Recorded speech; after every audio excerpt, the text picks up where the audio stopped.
any of you have the guts to play for blood? I'm your huckleberry. That's just my game.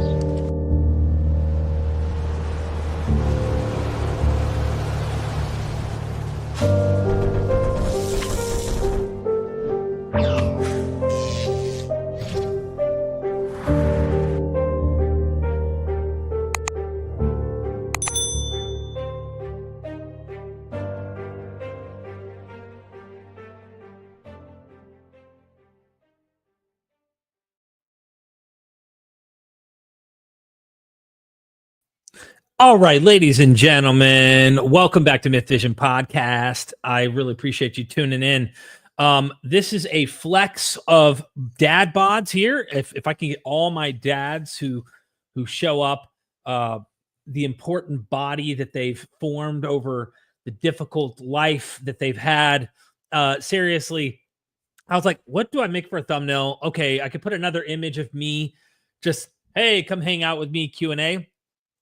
But then I decided the glorious Greek god that is there underneath this clothing that you're looking at needed to be exposed just for a brief moment. The brilliance was so bright. I could hear people running in fear, like Moses coming off the mountain, out at the beauty of the body, not out of fear for any other reason.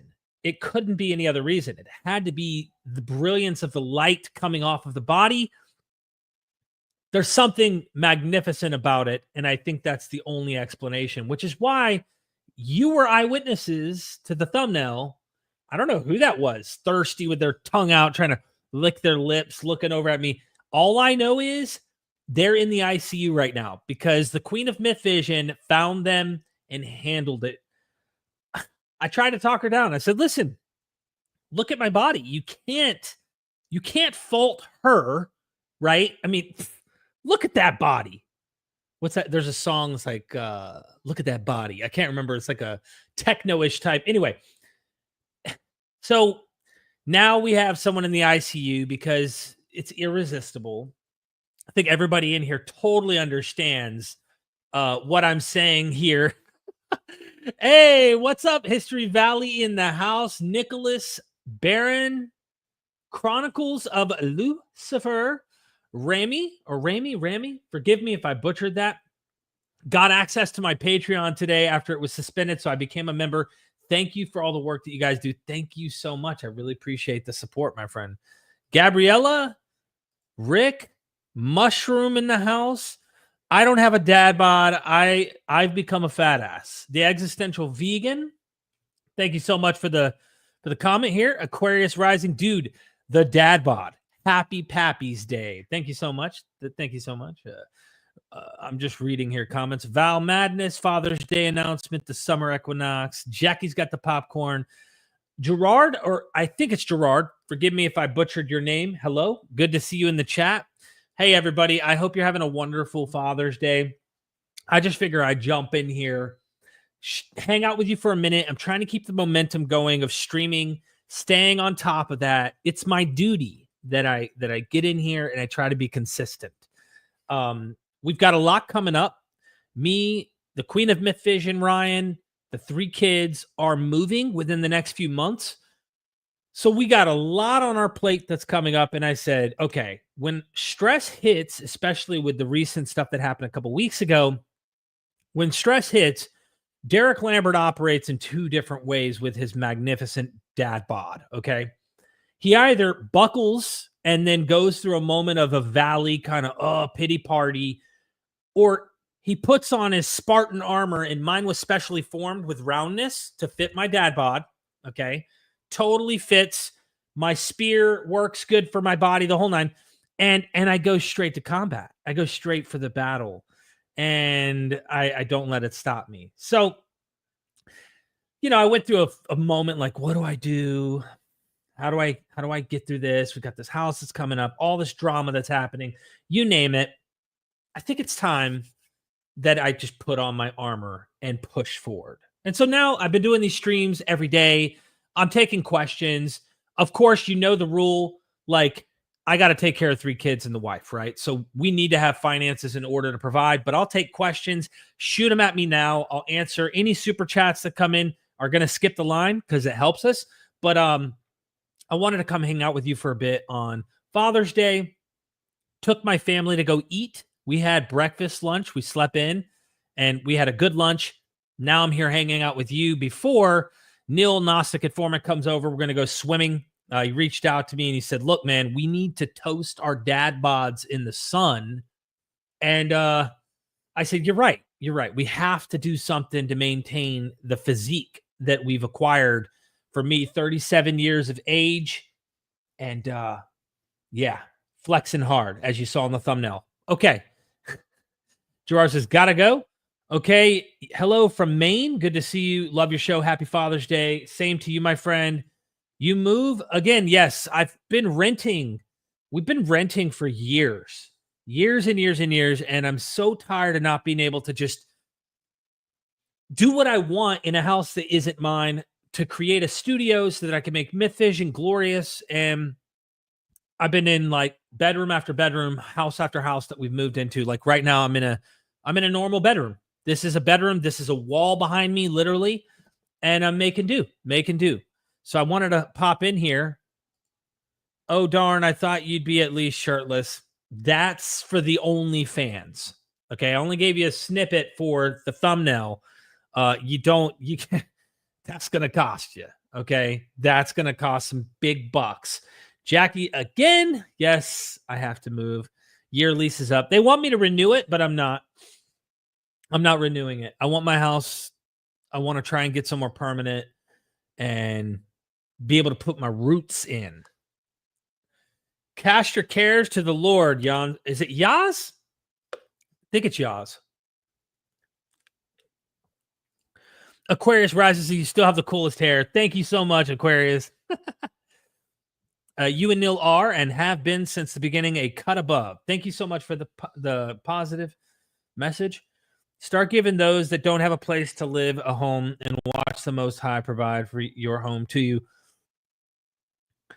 I could barely provide for my own, so I don't know how that would work.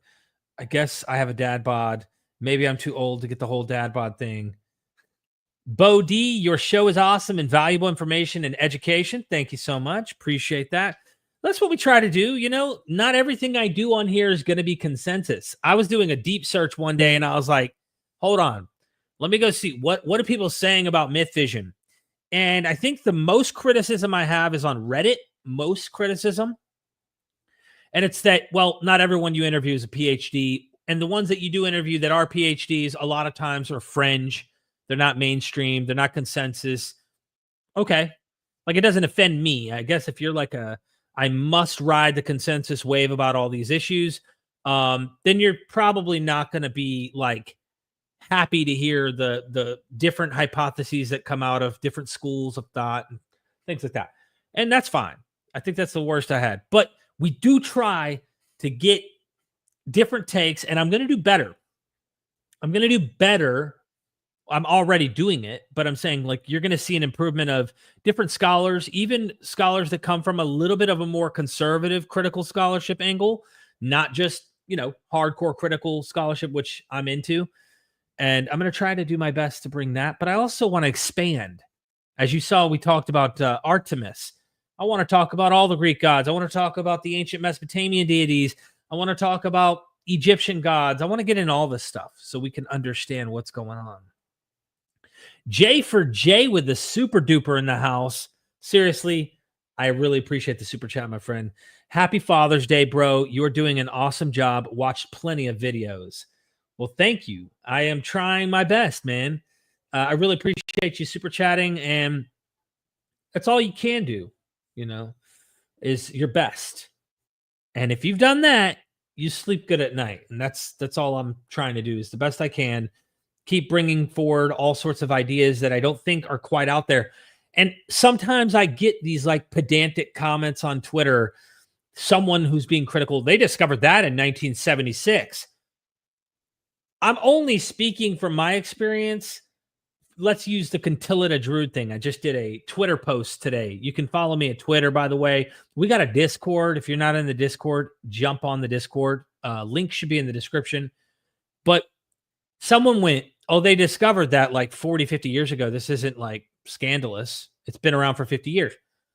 It's scandalous to the evangelical. It's scandalous to those who have no clue. And so this stuff is new to people, even if the PhDs don't bat an eye at it. Oh, yeah, we've already known about that for 40 years now in the school and in critical scholarship. You've known about this? Well, how come everyone doesn't know about this? And that's why I do what I do and try to like get these ideas out there that, yeah, you can hear in a scholarly circle. And there are a lot of videos out there that cover some of the stuff I do, like earlier Mesopotamian myths, but not all of them package the videos in a way that I'm personally, like I'm trying to become one with the typical viewer, like the general audience of most popular stuff, and saying, how can I, in a sensational manner, market this to that broader audience of people who might actually find this appealing if it's packaged this way versus History Channel level or whatever, which, by the way, I like the style of History Channel, but I'm saying the drier stuff. You know what I mean? So I'm trying my best. I don't know. I'm switching it up between documentaries and then me with A-roll and then mixing in some visuals. I might go back to doing documentaries and try to find a way to do a little bit of both. Thank you so much for that super chat, my friend. Okay. Hummingbird, appeal to credentials fallacy. Yeah, that happens a lot. Even though, don't get me wrong, I think it's important to go to experts, period. I always like to go to them and hear what they say, and then hear what other experts who have expertise in the field say that's different from them. And, you know, you juggle these different views and you think through them and you wonder, what is the case? And you can make your own mind up. You don't have to go with what the consensus is necessarily, even though usually there's a good reason that the consensus has a certain position, but it's very complex. And I'm an autodidact, so to speak, so I catch a lot of crap because I'm not a PhD. And there are a lot of PhDs in the field who look down on you.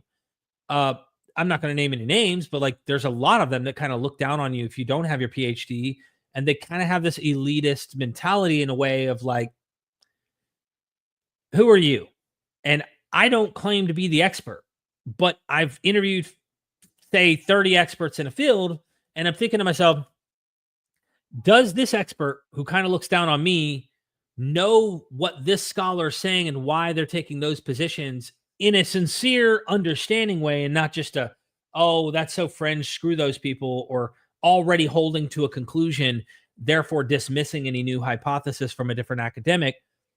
You know, are they waiting for 100 other scholars to agree with that position before they jump on board? And I feel like that happens a lot where they're like, it's like, I was watching this video. Someone on my Facebook group said, look at the problems with autodidacts and scholars in the field. And both have their problems. And this was a scholar who was talking about it, saying what their problems were. One of the problems with the autodidacts like me is we'll latch onto a position, hold it firm, argue and kind of get emotionally worked up about a position we might get to and maybe be wrong. But we also don't have the library to go from. We don't have the same access to the same materials. We don't have a lot of the schooling and background some of the scholars do. However, there is a lot of flaws on the academic side as well. And I think to myself, I'm not an expert, and I'm sure there are several blind spots, but I'm listening to the experts, and I'm able to eat from the buffet and say, that tastes better than that, in my opinion, and here's why.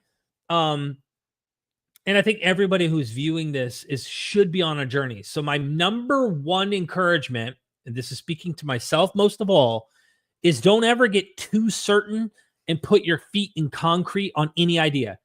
I know there's a lot of online mythicists. Man, they get worked up. They need or almost act like they have to have Jesus, could not have existed. And I went through that phase. And then it was like, I think there might have been a guy. And now I'm like, I'm not sure. I lean there might have been a guy. But I literally just keep my options open. after deep research, you kind of get more uncertain about a lot of stuff. And you're just like, do I really need to like stand firm on a position? I don't think you do. Bodhi says, it has changed my life. You are about the truth through research and proven by literature. That's what we try to do. And I'm sure there's blind spots. Again, I actually see your channel getting recommended as one of the best YouTube channels on Reddit. Amazing. That's awesome. I don't live on Reddit. I was just searching one day and found like a little bit of a criticism where they complained about some of my guests coming on. And it's like, you can't make everybody happy. And that's literally life. You can't make everybody happy. So choose your fights and stick to your guns. If you follow your gut, if I really believe this, like if I follow my instincts, my gut, it usually steers me in the right path. And if things have repercussions due to that, you can sleep at night and you know that you actually feel like you've done the right thing. That's the thing. So that's the best thing I try to do, and stick to what I honestly think is the best option and go with it. Don't doubt what the Most High can do for you. He gave me my home due to the 2008 housing crisis title errors. Interesting. You should get a psychiatrist on, talk about why ex-Christians become mythicists. Yeah, but what kind of psychiatrist knows that? I mean, maybe there is. Maybe there's a psychiatrist out there who actually knows this particular theological category, and they've maybe evaluated or studied this, but I don't know. I do not know. The dad bod is a lie. Women always prefer the six-pack, just like dudes always prefer the supermodel when given a choice, all else being equal. Good to see you, Bradley. You saw my dad bod, and you saw her licking her lips on the thumbnail. That's eyewitness testimony to prove dad bods are where it's at, okay? Thank you so much for the super. Vesper, we can learn stuff from anyone if we use some discernment. That's it. And I think it's kind of disrespectful if I, as a host, assume I must first chew and pick and only interview certain people and act like you, the viewer, are not discerning enough to be able to like, make up your own mind and sift through when an academic says something. You're like, yeah, no thanks. I don't accept that. But I think that was clever, or that was interesting. And that's kind of where I'm at. I think most people have a spidey sense about what they think makes the most sense. And I don't try to make that decision for you or anyone who watches my channel. And I'm trying to get better about being as neutral and not so chip on my shoulder. Even though I don't believe the supernatural stuff that are described, I can find value in these narratives. I can find value in the stories, the myths, and find myself in those stories. I can place myself in it. What's that movie from the 90s? I think it was. Maybe the 80s. I can't remember. The Never Ending Story, where the kid rides the back of the dragon dog or whatever. And I can't remember. I was a kid when I saw it. And I thought to myself, as I've gotten older, some of the images in that movie are reflective in these ancient mythologies that I love. And I connected in those stories. No, it didn't happen, but let me take one moment to explain where I'm at. So you go from like staunch fundamentalist to kind of fundamentalist on the other side to kind of lenient about your position as a skeptic. You get to the end of the road and you realize, okay, evolution, got it, we evolved. Okay, let's suppose a lot of this stuff's placebo or psychological, or there's some science behind explaining why the phenomenon takes place, or you name it. The list goes on and on. Okay, suppose we all watching right now came to the conclusion that there's no God. Suppose, just hypothetical, whatever your position is, it doesn't matter. We're just doing a hypothetical. Where I'm at in my mind is this. Okay, if there is no ultimate deity, mind, being, whatever, so what? If these narratives or stories, we're still playing out a story in our lives that we're experiencing right now. Now, I know some might even reject to what I'm saying. I'm saying it's a thought experiment. Don't get worked up, please. I'm just simply trying to do a thought experiment. Don't get upset, okay? if there isn't something, why are we needing to die on the hill of boiling everything down to placebo, boil everything down to that's in your head, that's disillusionment, or that's, instead of going, okay, we're human, we need meaning, we need a narrative. Let's find a way to play into that. And I think of Carl Jung or Hero with a Thousand Faces, Joseph Campbell, or mythologists that do this kind of stuff. And I imagine they don't think these things ever happen literally, most of them. And yet they find themselves in love with the narratives. And I feel like our lives that we're living are kind of a story that we are playing out in our own mind. We're the main character often in this story. We try to be as selfless and help others. But if there is no God, what's wrong with capitalizing on the narratives of the ancient myths or any tradition to help us in this world to cope with the struggles of life, to give meaning in tough times? It's not easy. And so I'm at this place where you hit the wall and you go, okay, cool, awesome. Placebo effect, cool. It didn't happen, awesome, cool. That may not have ever occurred. Is that all my whole life has become now? Is that I'm just going to poke holes at everybody who doesn't think like me and who actually might believe some of the stuff actually happened? Is that where I want to go? Or is that who you really are, Derek? Because it's not in real life. When I meet you down the street, I don't care what you believe. I don't care what you think at the end of the day about, well, I think we might be in a matrix. This might all be, a video game, or we might all be dreaming, or, reincarnation might be true. Like I literally would look at you and just be like, hey, what's up? I'm Derek. Like in the real world, none of that really matters to me. So we get in this like groove over the past few years of poking holes and stuff. And don't get me wrong, I'm still going to do that.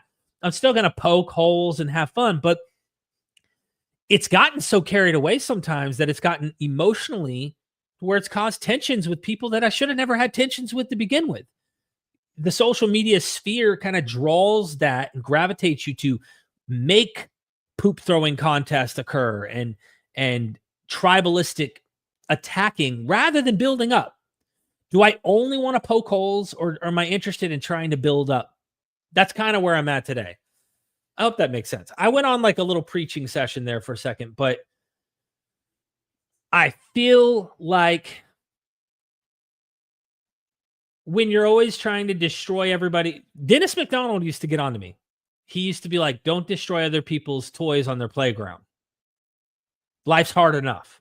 Let them enjoy their sacred stories. Even if they're not literal, try to understand, try to be empathetic. And he's a theoskeptic. He didn't like to call himself an atheist. He's just a theoskeptic. And he's like, don't destroy their toys. And this guy loves these stories. He loves the Bible. He loves Homer and the Greek myths and stories. And I do too. So it's like, what am I, ladies and gentlemen? What the heck would you call me at this point?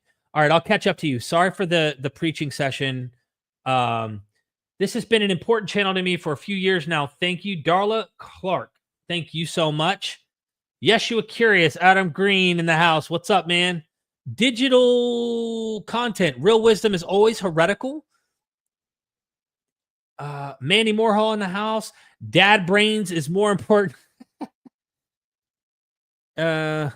Hopeful theism. Good to see you here, my friend. Hey, it's been a while since I've seen you in my YouTube live stream chat, but I know the dad bod had to draw you in. I mean, come on. It's irresistible. Look at that body, right? Let me scroll down here, fam. Never Ending Story. That movie was good, though. Stop it. You didn't come from a fish monkey who crawled out of a magic mud puddle. DBK, MythVision podcast. Don't get trapped in the narrow faith in mythology versus literal practical science. I'm sorry you were damaged by fundies, but faith is the least corner of word mysticism. I don't mean to sound condescending. I agree with your rejection of the binary, but it was always a false binary. I will only ever listen to Mr. Garrison or Mac from Sunny explain evolution to me. The God rested on the seventh day. Get on with it. Okay, yeah, that is biblical. There's also older stories where gods rest from their work. There's this 7-day motif in ancient Babylonian mythology and stuff, where it seems that would have come from. Okay, hey, Ford in the house. Subscribe to his YouTube channel. Happy Father's Day to you, Derek. Definitely, John. You as well, my friend. Okay, I agree. You do have an irresistible appeal. Thank you so much. I appreciate that. I got a guy actually who does my hair. Can't remember exactly where he's from, but he's right down the road. He's not famous or nothing. He's not famous. Maybe one day. Blake, hello, Derek. Happy Father's Day. Good to see you, Blake. Open-minded is what I would call you. That's what I'd like to be. I mean, clearly, we all have our precepts. We all have our why we think something is true already in some sense, or our beliefs about certain things. And you can't just, they say you can't just choose, right, what you believe. I do try, though, to be empathetic. And I think through trying to be empathetic and understanding, it helps you to be open to understanding where people are coming from, even if you don't draw their conclusions. So I feel like that's the easier path to go down. My unfinished journey. Thank you for the 222. Hell, Derek, and hell, mythology. Daddy, chill. I know. I love that scene. Me and Ryan laugh all the time about this. Hey, little chaos in the house. This is why Crowley resonates. He tried to view spirituality through a scientific lens. I haven't read him, but I've heard a lot about him. Yeah, be objective. Crowley resonates with evil degenerates. He did some pretty sick stuff, I heard.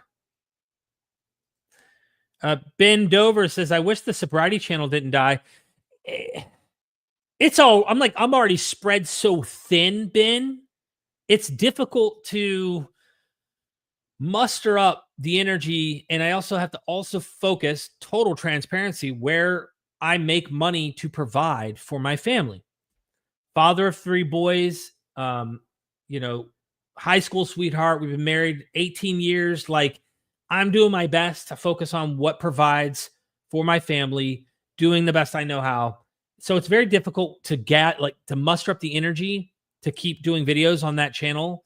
Not saying that I won't. The channel's alive. It's still there. It's just, it's dormant. It's in hibernation in a way, and it's always there. And I might do videos every once in a while, but very early on, YouTube shadow banned that channel because it's a recovery channel. And because I had a lot of titles that dealt with recovering from heroin addiction or drug addiction or cocaine addiction, depending on who I was interviewing, like YouTube markets, they have a thing where they'll blacklist channels that talk medically because they want it only for medical professionals. And they don't want like Joe Schmoes like me off the street just giving their own subjective experience as if it's doctor's advice. And so they shadow banned the channel and demonetized 75% of my videos. So there was no way to make an income and spend more time, because time is money for me, investing in that channel. And it also, after a while, it's like, for me, I'd just be repeating the same messages of hope and encouragement and stuff. And I don't know. It's just something I kind of lost interest in, like, driving forward with. So anyway, let's see. Where am I at? Check out Advaita Vedanta. Let me see what's up with that. Bear with me, fam. Bear with me. Advaita?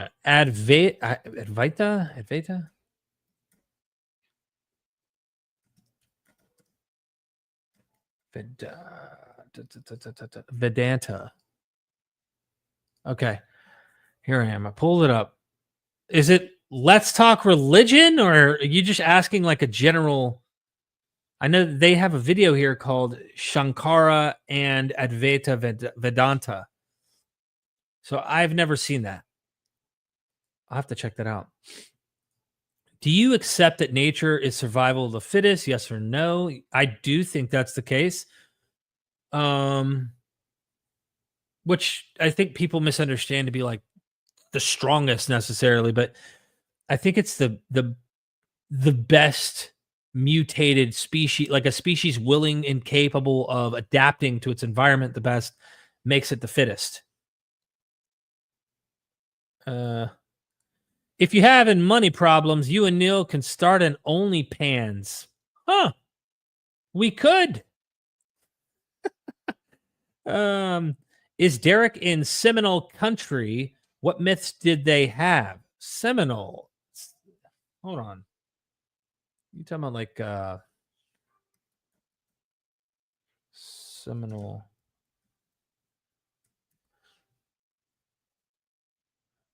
Okay, you're talking about Seminole County. I don't know. I'm not in Seminole. I'm in what, let me see. What, I'm over here near Disney World. I'm 15 minutes from Disney World. That's where we live right now. I don't know what county I'm in right now. I think we're near, well, we're in Kissimmee, Davenport, but I don't know the district name. Your documentaries are not really approachable to common people. You almost need to be a scholar to understand it. Try to make it understandable to common folk. Thank you, Zarin. I will do my best. I really do try to break a lot of them down to make them as understandable for common folks. I feel like a lot of people, if they were reading it in a book, it would be harder for them to digest, but at least they can listen to it, and maybe eventually listening to enough, they might get to understand some of the language. Blake says, Derek, can you do a tutorial on how to speak in tongues? Okay. Blake, for you, what I'll do is I will just mention how I came to speak in tongues to begin with. This is a tutorial. I go to this church. It's a house church. It's very charismatic. The music hits hard. You're emotionally riled up, right? And then like there's people in there going, oh my gosh, they're doing all this stuff with their tongues. And I'm like, and they're explaining from the scriptures that Paul talks about speaking in the language of angels that God understands, but there needs to be an interpreter, and they're doing all that, right? But they're standing there and they got their hands, one on my head, the pastor on my head, on my shoulders. I'm like 11 or 12 years old. And they're like, come on, let the Spirit, fill him with the Spirit, Lord Jesus. And they're like rocking in a trance, and like, they're like pressuring you to go, it's going to come forth. The utterance will come. And to them, mind you, the reason why this is so important to them is you're not saved. You do not have salvation if you don't have the Holy Spirit. The only way you know you have the Holy Spirit is if you speak in tongues. That's this version of Christianity when I was a really young boy. And so they're going, and then finally, like 5, 6, 7 minutes of this, like getting into like a hypnosis, so to speak, and also trying to like make them happy. I'm like, and I wanted to believe it was real at the same time while I'm also like trying to do it. And so they start to reward you as you do it. And they're like, yes, Lord, yes, he's yes. And then like, you just start, just make noises with your tongue. And that I got rewarded, and I felt that, and the placebo hit hard, and I was in the group, you know. Then later on, I became one of those Christians who thought that maybe the gift ceased in the first century. So then I had to explain why I spoke in tongues for several years. But I thought, no. It was just the canon that was perfect that came, not that it was speaking in tongues. So then I found a way to like act like tongues was nonsense. So anyway, there's your tutorial. Oh, we got a super chat. Jarissa G, thank you for the super chat. I really appreciate that 20. I like Timothy Freak's position for finding the point to life, to experience the universe. We expand upon experience through evolution. Reality is just objective information being subjectively interpreted as experience. See, this is an interesting super chat. For me, it's like, so what at the end of the day if you find out that, these are stories, these are myths, they didn't literally happen, the miraculous may not be the case, right? Let's just suppose that's the case. Why not experience though? Why not actually dive into the experience of the world and life that we live and tap into that? I understand if you're like an extreme introvert and you lack that kind of emotion that a lot of humans have, that you're just kind of like, I don't need that. To them, they nerd out on science and they nerd out on just facts. But for me, there's much more on that level of talking about the subjective experience for me in the world I live. There are mornings I wake up, fam, where I'm like, is there more? Is there something? Because I can't know there's not something out there. Like, I'm very optimistic and I feel like the sun rises, and is there something out there? Is there something greater? Then some days I'm like, yeah, I'm not persuaded there's anything in terms of a deity or anything like a mind that created all of this. But it's like, I literally go day to day and I roll through the emotions. And I think to myself, as long as anything that I try to involve myself in or experience isn't harmful and it's not harming other people, why wouldn't we want to take advantage of enjoying the life we have the most we can, the best we can? That's my personal take. So I do like this. For me, it's like you can bump into the whole there's nothing and a nihilistic kind of philosophy, or you can find a philosophy that's optimistic and fun and enjoyable and yet still not have to be a supernaturalist in order to really enjoy life to the fullest. That's my personal opinion. And I'm sure other people will have different takes on that, and that's okay. Jarissa, thank you for that compliment. I really appreciate it. I guess it's like, for me, you hit a wall and you go, okay, cool. I love poking holes in everyone's beliefs. Great. I'm fulfilling my life.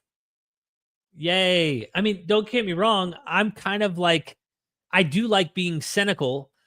I do love, Lucian of Samosata and like all of that. So there's a cynical side of me who likes to be intellectual and critiquing the fabulous and superstitions, especially when they make you gullible or they potentially harm you. Yeah. You're going to get that from me. But there's also another side of me where it's like, I want to like encourage people. I want to help people. I want to be positive and encouraging and not just dismissive and mocking and, toxic. Like you might catch some of these call-in shows, these atheist call-in shows. Man, they're missing out on so much, I think, by being that way. And it's unfortunate. It is, because there's much more good when we expand beyond just our tribe, in my opinion. When you're multicultural and your group is more encompassing than just, oh, we're all in the same boat. Oh, yeah. Oh, you said what? You think what? Get the hell out of here. I mean, like, or mock this person because they think something different. No, I'm not interested in doing that and trying to be purposefully rude. I might attack an idea or give my critical thoughts on it, but I'm trying to avoid being personal toward people.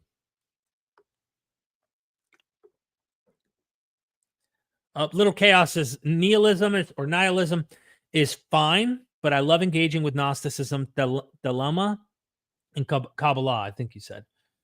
Treat religious texts as mythological narratives, part of being human and wanting to tell stories. That's how I feel.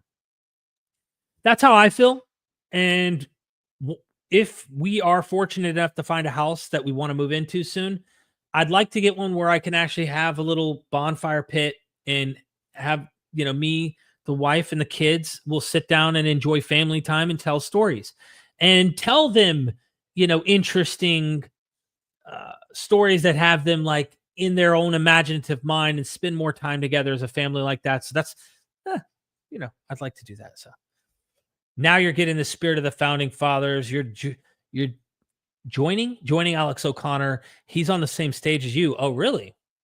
I haven't spoken to him in a while. Denzel, I'm sorry I disappointed you. I seriously am sorry I disappointed you. My OnlyFans, you can sign up for that I'm just kidding. You're the man, brother. Thank you so much for the positivity. Truth equals reality. Did someone say Lucian? The Cerberus of the Muses?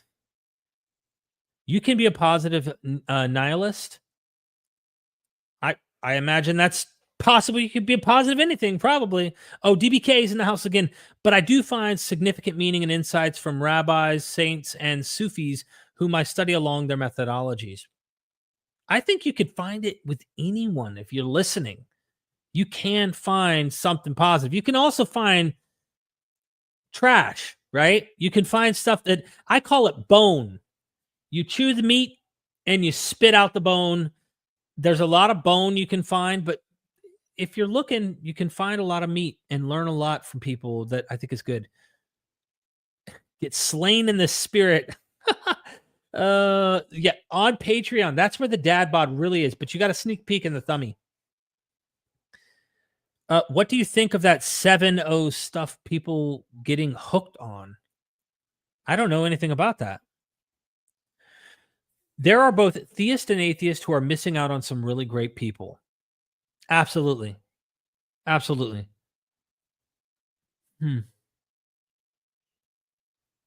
I agree. I'm trying to be a little bit more friendly. And we can have those tough conversations when we're being honest and authentic and not trying to gotchas. But that doesn't sell. They don't want I wish the internet, I really do. This is one of my major wishes. I wish the internet was more about there was a good way to get a lot of virality, a lot of people viewing with just deep, honest, sincere conversations and not the gotchas, because they like the gotchas and that sells so much better than the conversations. But maybe we can do it in such a manner that the conversation goes deep enough where it actually does gather the right kind of audience, but also gets the viewership that it needs and deserves. Because the way you really sell, an easy way to do it is create drama, but then you're hurting people that are real good people in the process, and you don't want to do all that either. So you're damned if you do, damned if you don't. That's how it feels a lot of times on the internet. Chris Wood in the house with the super chat. Chris, you have achieved absolute immortality right now. Thank you so much. I'm extremely introverted, absolutely fascinated with religion, philosophy, and mysticism. Glad to see Dr. Price back. Keep up the great work. Thank you, Chris. I really appreciate that. I am fascinated with it too. There's so much I haven't explored about religion, about philosophy, and even the whole idea of mysticism. The way I look at it too, from a scientific angle, is if you were to weigh two options in front of me and you said, hey, look, statistically, playing make-believe, like indulging on purpose, is going to have a much better outcome in your life, give you more fulfillment, give you more happiness, even if it isn't literally true, but it gives you something that makes your life better versus not. I mean, it seems like a no-brainer to me that we should play around with philosophies and mysticism, or at least some forms of it that help us have a more fulfilled life and enjoy this life without getting fundamentalist or dogmatic or anything like that. But that's what my mind is telling me, is if the science is pointing in this direction, life is going to end at some point. I think about death. I've thought about death more in the last 2 years of my life than I have in my entire life. 2-3 years since becoming a full-blown skeptic. I'd have nights where I didn't feel good, I don't feel right or something, and I'm going to bed and I'm just thinking about death, and it sucks, because I used to just take for granted death and be like, it's okay, you're going to be okay. I had believed I'm going to heaven, of course, and stuff, but how do we cope with these things in a way that is healthy? And it's going to help us have a fulfilled life, because it isn't going to last forever for us. And I want to enjoy it while I can. And also Dr. Price being back. I love that old man. he's like a father figure. He's like an uncle. He's like a friend. He's, and he's got ideas that I've never heard other scholars talk about when it comes to Bible. He knows scholars that I've interviewed, hundreds of scholars, making up a number here, that they don't ever talk about or have never brought up. I think he brings a lot of value to the discussion pertaining to Bible, and I'm happy to have him back as well. So I really appreciate your support, Chris, and showing love here. Thank you so much. Okay, hold on. Albert says, take it from someone who knows! Exclamation point. Albert, did I miss something here? What did I miss, bro? I might have missed something. I don't see it. Okay, what makes Alex O'Connor great is that he's moving beyond atheism to Gnosticism. Interesting. I definitely would love to have a talk with him. I am connected with him, though he's a busy guy and hasn't checked some of the WhatsApp messages since the last time I've tried to reach out to him. I'm trying to set up a debate between him and my buddy Jonathan Sheffield on MythVision. So I'd love to connect with him to do an interview and discuss all things Bible, philosophy, whatever, and learn from him along the way as well, because he's a sharp guy. His thinking skills are next to none. I mean, there's so many. I've listened to him speak. He has a very well thought, articulate thinking process that he's very good at saying what he really means. And I think his study in philosophy has helped him hone in on his speaking skills and getting out what he actually means, and also how to argue critically with people who have opposing views, but in a way that is respectful. And that's awesome about him. I knew he was interviewing about Gnosticism. I didn't know that he was flirting with the actual conclusions of Gnosticism or something like that. But I know that he's done interviews with Elaine Pagels, as have I. But maybe you are just saying he's interviewing and learning a lot about it publicly. Blake, Derek, in Christianity, why does God's forgiveness end when we die?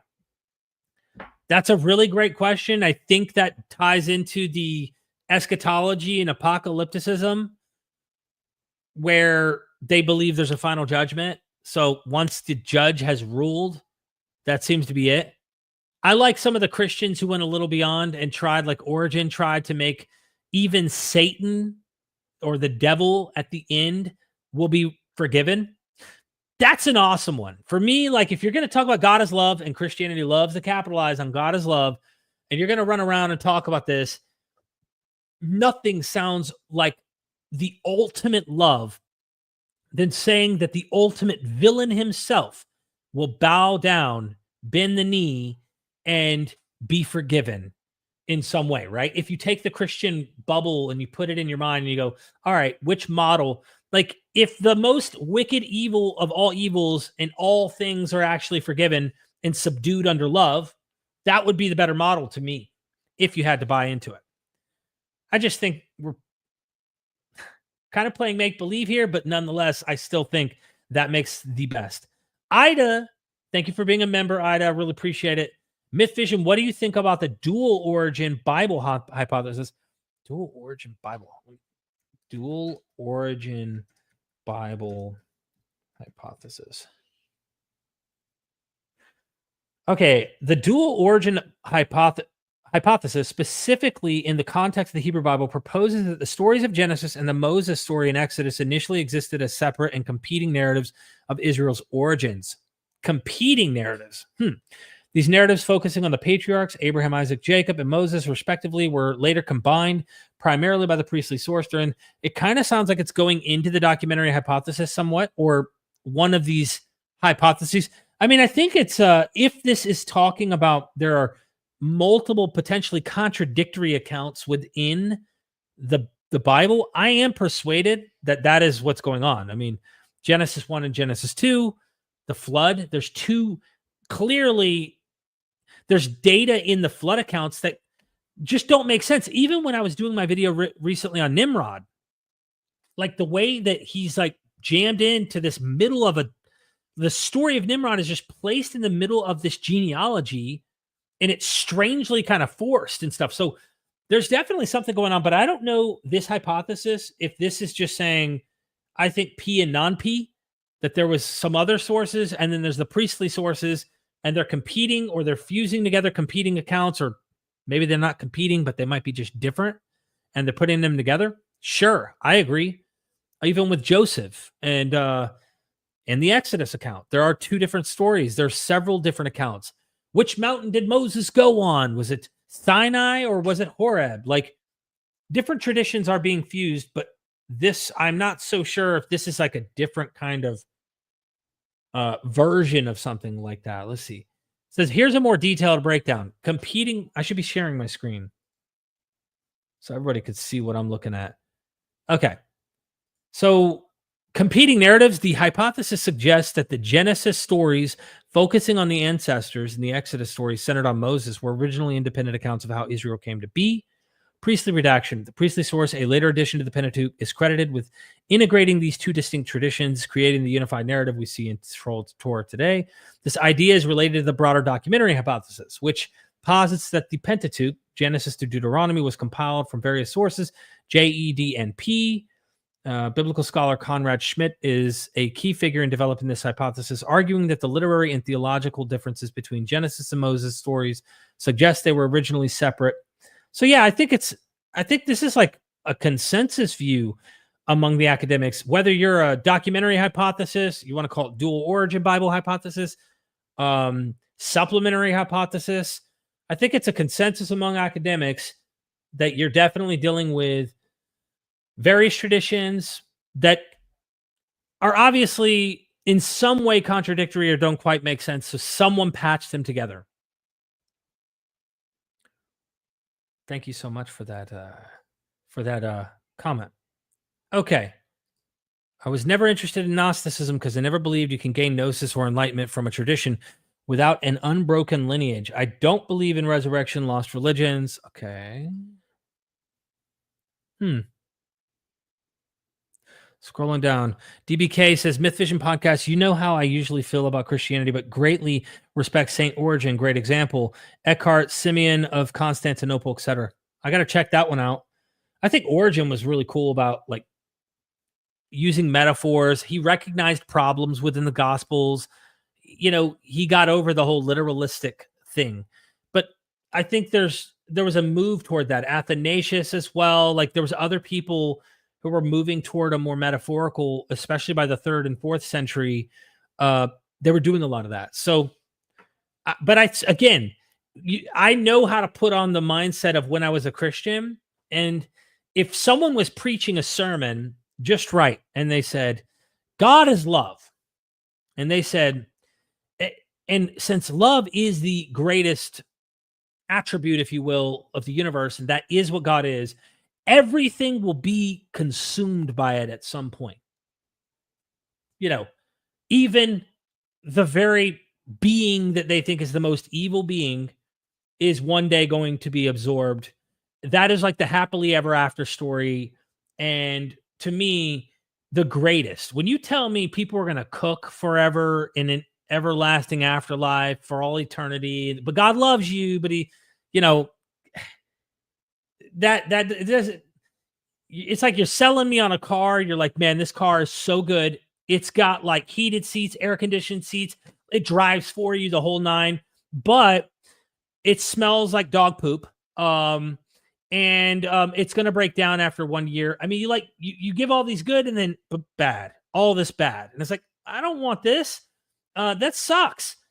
But when you say no matter what, all good and love will win out, then you have this consistency of being able to say, this is a beautiful message. The problem is, ladies and gentlemen, even if we have this fun, fantastic, interesting conclusion, is that what these texts of the New Testament teach? And since a lot of Christianity is modeled after a lot of the material within the New Testament, even though they have the flexibility of interpreting it, however, you know, you're going to have that constant beef between Christians who go, no, actually the fire, the smoke and the flame will come up forever and ever, Book of Revelation, not just annihilationism or whatnot. And there's always a debate. It will always be a debate. It will never end. Hold up. Let's see what we got here. Oh, I got a super chat. Jarissa G again. Thank you, Jarissa. I appreciate that support. If you have any comment or question, I'll try and keep my eye out for you. Thank you again for the super chat. I appreciate it. Hold up. Let's see. Anybody? I'm looking for questions here. Hey, I spent my time in the kitchen. I'm done cooking. JC, good to see you here.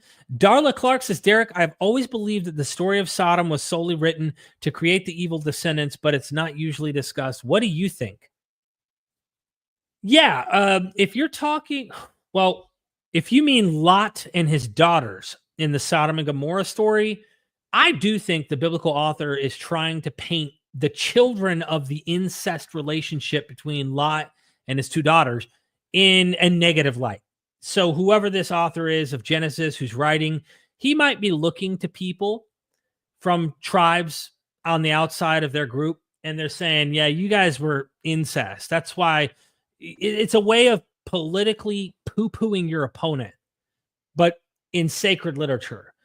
So I do think that's what's going on for me as well. I think Sodom, the Sodom myth, where it rains down fire, it uses liquid language, like the same language that it rains down in the flood of Noah, you find in the Sodom myth in Genesis. And I found an interesting parallel. If you've never seen this, go into Ovid's Metamorphosis. There's a myth called Philemon and Bacchus. I think it's called that, but those are the names of the two characters. And it has so many parallels to the Sodom and Gomorrah myth.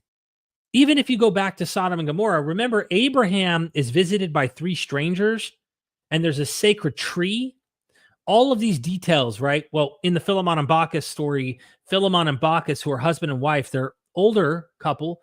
They were the only one out of 1,000 homes that were visited by Zeus and Hermes. I think it was Hermes, might be Mercury because it's Latin, I believe, which means it's Jupiter and Mercury. They visited 1,000 homes, and 1,000 homes don't show them any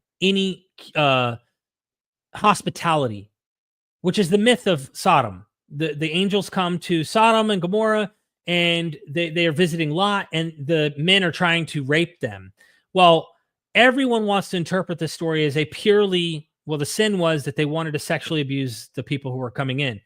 Well, that probably plays a significant role, that they were so corrupt that they were wanting to do that to random strangers. But it was the fact, it was the fact that they didn't show any hospitality. Whereas it's opposed to Abraham, where Abraham is visited by three strangers. How does he behave? He invites three random dudes who walk to him in the desert in a tent, invites them to his meal, sit down and takes care of them. Well, this Sodom and Gomorrah story is literally doing the opposite. They're behaving the opposite as Abraham.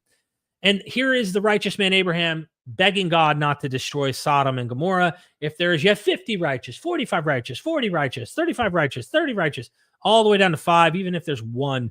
So that's why he has the few leave. But in that story, there's a sacred tree mentioned in Abraham's story. When you go to Ovid's Metamorphosis, you're going to find Philemon and Bacchus become a tree at the end, and they fuse into one tree, a sacred tree that is at the temple of Jupiter.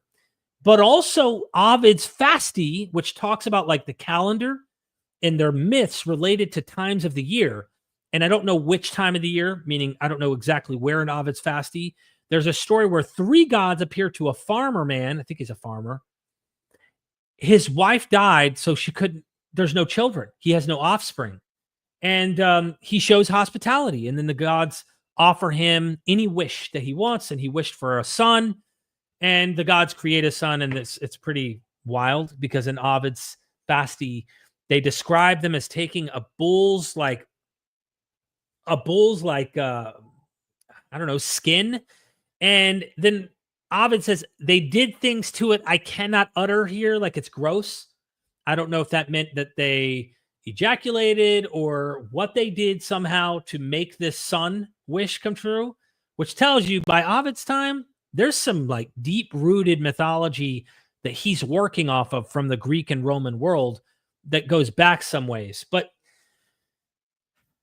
I've read a little scholarship on this, and I wonder what parallels there are. So I went off Darla for quite a while there. I hope that touched somewhere on your question about what is the myth about, and it probably plays several roles, several different themes in it. But if you're looking for a cool parallel, I say Ovid is a really, really good one. There's also in the Bible parallels like Noah's flood parallels the Sodom and Gomorrah apocalypse or catastrophe. And then there's also another myth where in Judges, I believe it is, one of the tribe, so there was a prostitute who came to one of the prophets' houses or something. It's really gross, but it has some parallels to this whole thing. I can't remember exactly what the source was about. JC in the house. You missed my super. Also see Lazuli etymology. Etymology. I missed your super? Oh, man, I'm sorry. To understand the apocalypse, the rolling, Revelation 6:14, Daniel, etc., it's critical to understand that Lazuli, sapphire, was from Sabartu. Also read Ale. Okay, can you provide me a link where you would recommend I pull this up so people could see this, JC? You are a mod, so you have the capability of putting a URL that I can actually check. And I want to see what you're looking at here because I don't know the languages, which is going to make it difficult for me to track your argument better. So I'll wait for your link if you have any link specifically you want me to look at. I could pull up Revelation 16 or 6:14 if you'd like. DBK MythVision podcast. All the prophets are trying to temper God's wrath and protect humanity until Samuel, where the roles reverse. It's a competing narrative device. Interesting. Noah's myth or why? Well, Noah is a myth. Noah's flood, everything about Noah's mythology. Is it based on a possible cultural memory from Mesopotamia? Sure. The Euphrates flooded often. Maybe it goes further back. Maybe traditions have been going on for 10,000 years for all I know. Okay, there you are, Brill. Let me pull this up. All right. JC, you should be the one streaming this. Let me share my screen. Okay, chapter 7, Lapis Lazuli, Ephraim S. Isle. So I need to download this, you're saying. Sapphire is probably the most iconic gemstone in the Hebrew Bible. Close this. Despite its frequent misidentification with sapphire. Huh. Oh, so sapphire. Sapphire? Is that, how do you pronounce that? In academic circles, it is common knowledge that the biblical sapphire referred not to sapphire, but to lapis lazuli. When and how that shift occurred is less well explored. So hold on. Let me pull up what is a lapis lazuli. Is a deep blue, semi-precious gemstone and rock aggregate primarily composed of the mineral lazurite with calcite and pyrite also present. It's known for its rich blue color, often with gold-colored pyrite flecks and white calcite inclusions. Lapis lazuli has been used for thousands of years as a gemstone for carving and as a pigment for painting ultramarine. It makes me think of the walls of Mesopotamia, like you have all the blue going way, way back to the walls of Mesopotamia. I imagine there's something to that, JC. Okay, let's go back to this here for a second. It is difficult to determine the word. I don't know if that's sapper or what. Let me see the comments. Represents the vault of heaven. That makes sense too. Yeah. So I could see why Mesopotamia would have used blue as well.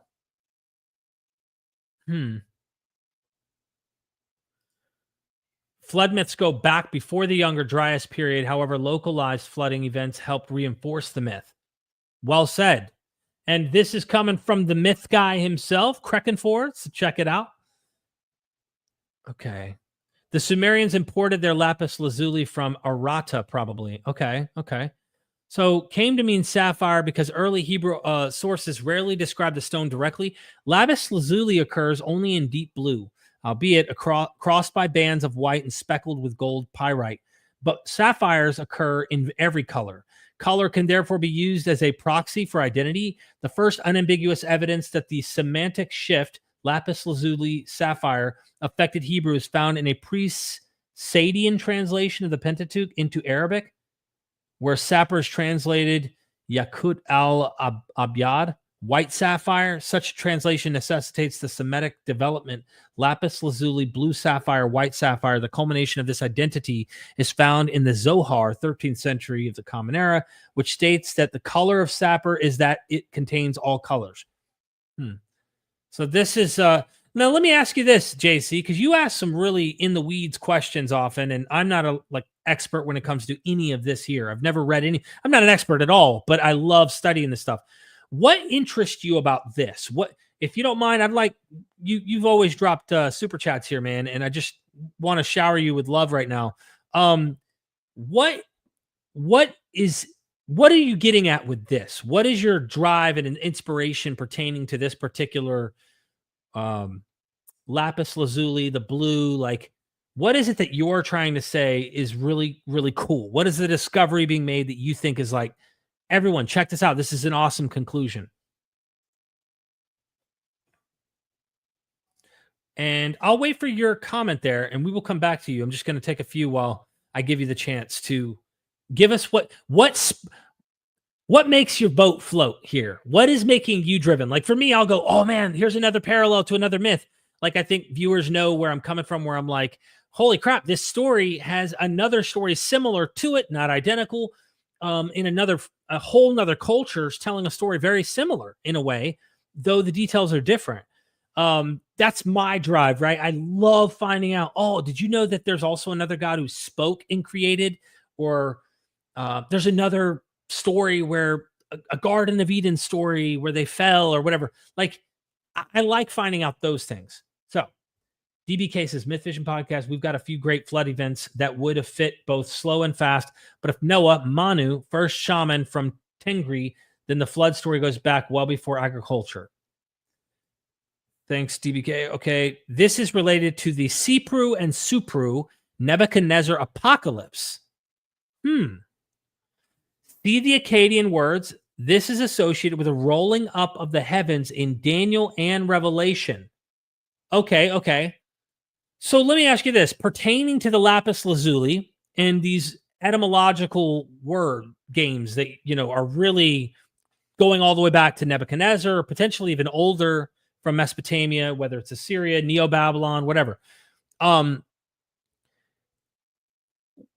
aren't they just sharing a common language? Because that's how they understood it. And they, like, all of them understood a solid dome that held the waters above it, and it's made of a stone. We know that Jewish writers talk about the heavens being made of a solid dome. So I think we're touching on the same thing, but are you saying that, I guess what I'm getting at is like, what is the mind-blowing thing that you're going, check this out? Because I think that it might be mind-blowing to some that the ancients and the biblical authors believed it was solid. They didn't have a cosmos like we would understand it today. That would be cool. But you're saying there's an apocalypse of Nebuchadnezzar? Oh, you wrote Ira, also related to the shofar and commas of comets, which were referred to as Sipru. So okay, it's been several streams you've super chatted, and my mind is trying to piece together exactly what you've done here. So you're bringing in comments, you're bringing in sapphire or a stone, the lapis lazuli, an apocalypse of Nebuchadnezzar. So are you saying that there's this apocalypse or even an eschatology that we would find with Nebuchadnezzar, and maybe the ancients are seeing comets and they're describing them in some way? Or what are we talking about here? Well, yes, but it also related to saffron, the Islamic calendar month name, words for yellow, gold, and the crocus robes of Eos. Yeah, I'm having a hard time though. Like, there's a lot being said here about different things, And I'm not sure how do I. So I've interviewed people, right? And they have these really, really, really in the weeds, deep observations. But we're talking to 99.9% of the world. If you were to explain this to a 6-year-old, what are you saying? Are you saying, look, I found that the Bible seems to have grabbed ideas that were already in Babylon with Nebuchadnezzar. There was already an apocalypse of Nebuchadnezzar where there was possibly an end of the world expectation. I'm just making up words here in case I'm not understanding here. But what is the relationship here? How do you explain this to a 6-year-old so that they don't go, Eos, eggs, yellow, chauffeur, comets, blue lapalazuli? I'm like, make this so easy to understand for people. That's what I'm asking for if you can. Sorry, I'm making it like very direct, but I am definitely not an expert in this area you're talking about. So I'm kind of wanting to know what you're getting at. Yeah, consider the Easter egg with the crocus yolk of the Easter egg. These are sort of inexplicable things. What's the mystery in the Easter egg? The mystery of the Easter egg is the crocus. But what does that have to do with the lapis lazuli and stuff? Or are those two separate ideas? Like Shiloh. Huh. Yeah, I'd love to. I don't know if JC can pop on the video and explain himself. JC, would you do that? I'd love to have you jump in here and explain briefly, if you could. Is the etymology in this article that you sent me?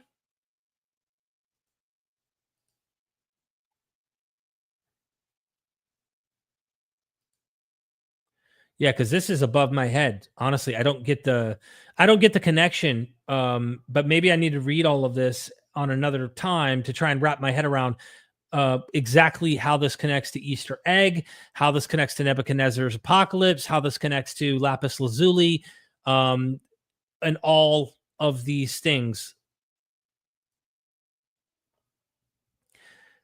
This book, author Ephraim S. Isle, Identifying the Stones of Classical Hebrew. The same IE root as in Revelation 6:14. You might have to check Wiktionary. Look at a blooming crocus. Then look at the Magdala stone. Okay, so this is a whole. You know what? I would love. I don't know if you could do this for me, JC, because honestly, I am not. You clearly have your head wrapped around something deep here that you're really wanting to make known. And a lot of the scholars come on and they're like, this is above my head. I don't know.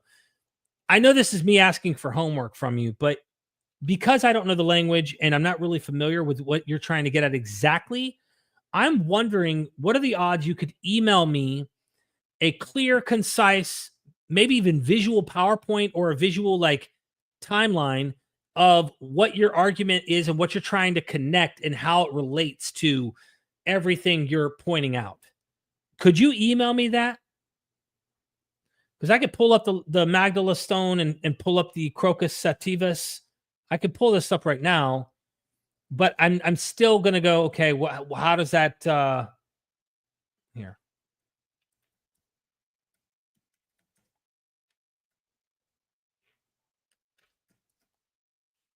So we have the flower, and I remember the Magdala. So we have that flower. I see we have flowers on the side of the Magdala stone, right? I get that the flower here, as far as I can tell, purplish, bluish. I don't know if that relates to the color of the lapis lazuli for you. Or if it has to do with this yellow in the middle. I'm not sure. I'm trying my best here. Okay, yeah, if you could do that. Okay, so it's related to Star of David as well. I imagine it would. In some way that would. I thought the pomegranate also has relation in terms of the way it's divided when you crack them open, but yeah.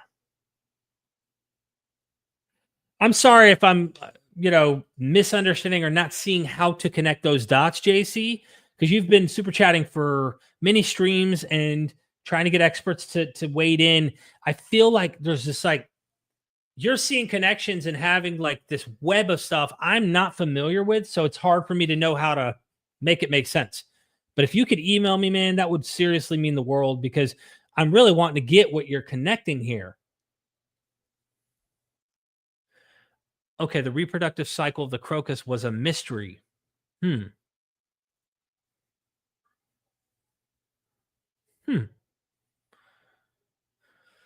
Interesting. And the Crackett Ford in the house. Okay. Look.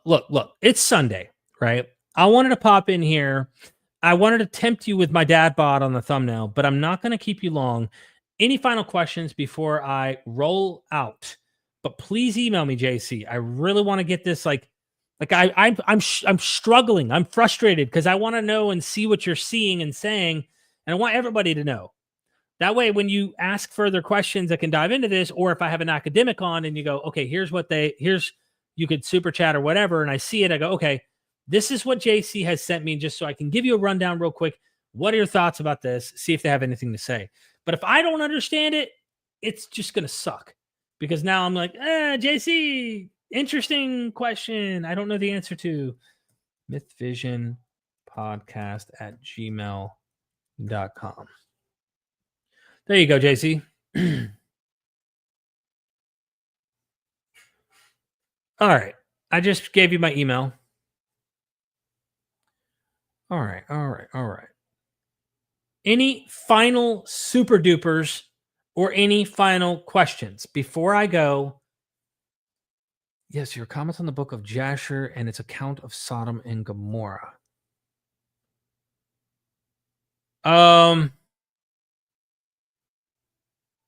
The book of Jasher. I thought that was do we even have that book? I thought that was one of the books we don't have.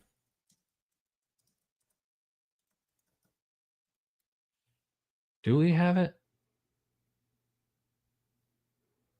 Let's see. We do. The book of Jasher. I have not looked at what the book of Jasher says about Sodom and Gomorrah. I will need to check that out. Looks like there's 91 chapters to this book. So I need to go through and double check that. Thanks for the tip off there. Nicholas, thank you for tuning in. I'm trying to be consistent here, fam. I'm trying to be consistent. I told myself, okay, you could just relax. It's Father's Day. Just go hang out with the fam. Don't do anything. And then I saw this amazing dad bod, and I said, I can't be stingy. They deserve to see the dad bod. And then I came on the live stream with you. That's just what I did. Oh, we got a super duper. Okay.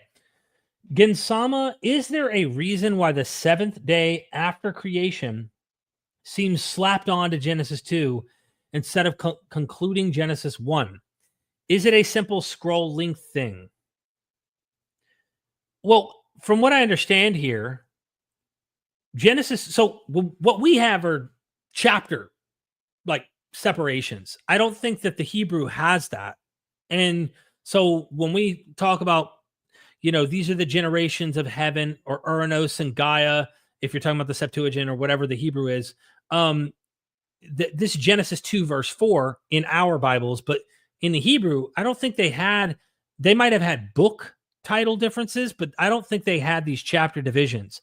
So the seventh day would have concluded that initial first creation. And then it rolls into whoever the author P, these priestly authors, might be splicing together these traditions. You're rolling into the Garden of Eden creation, and it does things that are radically different from Genesis 1. So that's my personal understanding of your super chat. Is it a simple scrolling thing? I don't think so, because I believe they had all of Genesis in one scroll, if I'm not mistaken. And now I think that they actually have the entire Torah, all 5 books, in one rolled up scroll. In modern Jewish synagogues and stuff, they keep the entire 5 books of Moses as one long scroll. But even then, this is a good question to ask for someone like who's aware of Dead Sea Scroll material pertaining to Genesis fragments. If we had a full Genesis,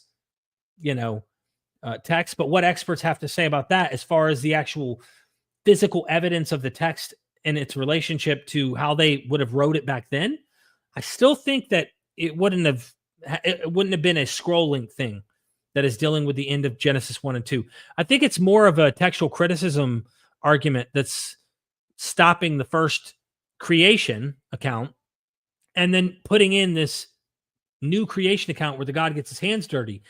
If you're interested in an alternative hypothesis, which is not consensus, but it's interesting, Russell Gomerican has a very interesting one where he argues he doesn't think Genesis 1 and 2 contradict.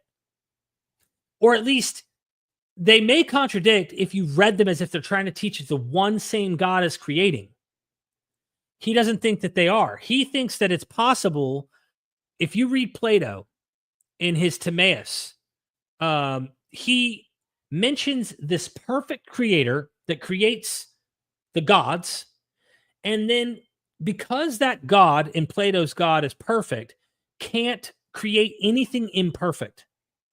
So he can create gods that come from him, but those gods then are able to create things that fall apart. But the perfect God cannot.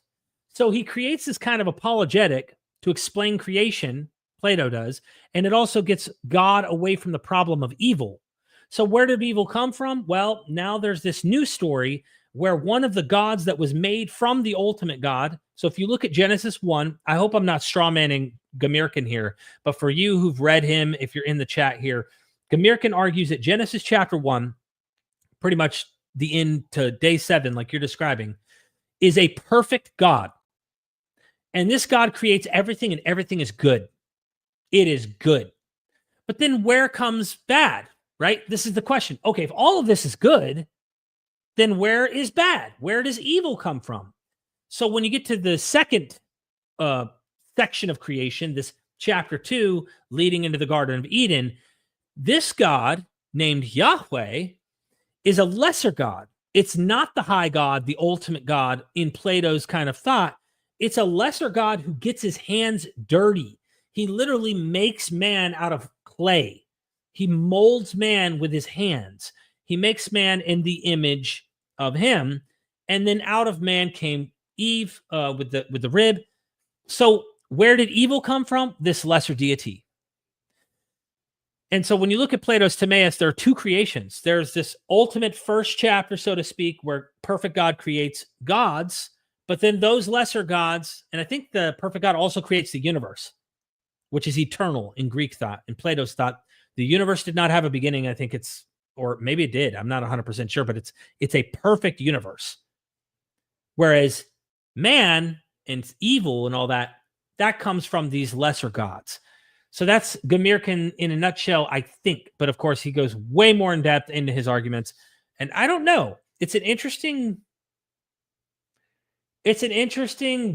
thought experiment to consider, Because if you try to read the first and second creation as one God doing the same thing, then you're going to have problems, right? It's going to conflict. Oh, thank you so much, Kraken Ford. John in the house. Please subscribe to my bro here. I love you, man. The answer to life, the universe, and everything is to drink tea. I can hear your soft voice saying it. Have a great day, Derek. I love it, man. Thank you so much, John. You have a wonderful Father's Day. I hope you're, it's getting late, I'm sure, where you're living. I think you're 5-6 hours ahead of me. Enjoy your night, man, and enjoy your tea. Love you, man. Ida, thank you so much. MythVision podcast. See about dual origin Bible hypothesis. There explains them where the sources are from in the Bible.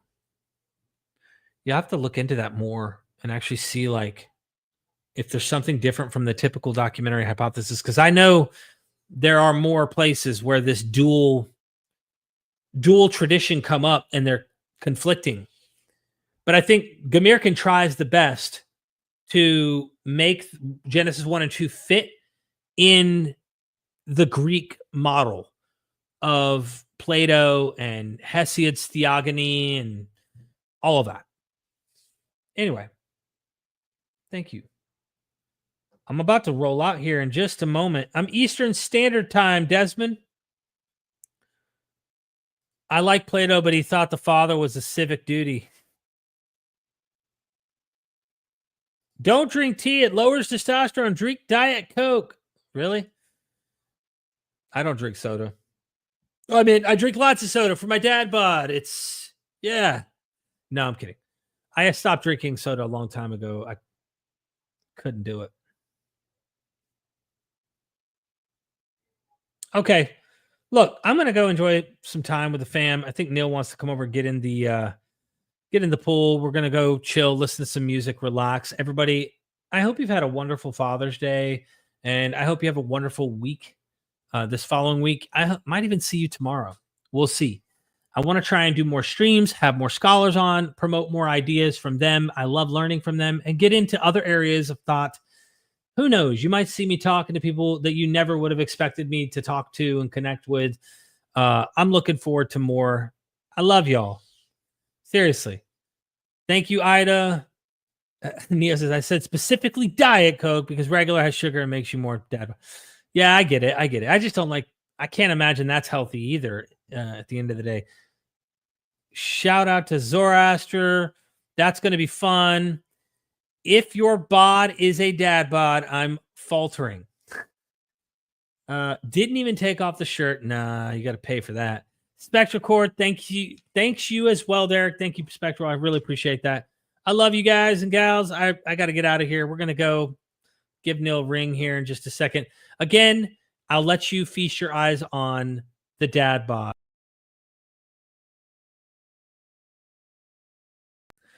Again, that's free, okay? Anything more, it's going to cost you. Seriously, though, thank you so much. Love you too, little bro. How does tea lower testosterone? Here we have a skeptic. Denzel, awesome stream. Take care. Really appreciate y'all. I love y'all. I'm outie. I'm going to dip out and go enjoy the rest of my day. And never forget, we are MythVision. Son, do you want to know what the truth is? After this, there's no turning back. You take the blue pill and you wake up in your bed and believe whatever you want to. You take the red pill and you stay in Wonderland, and I show you just how deep the rabbit hole goes. Remember, all I'm offering is the truth, nothing more.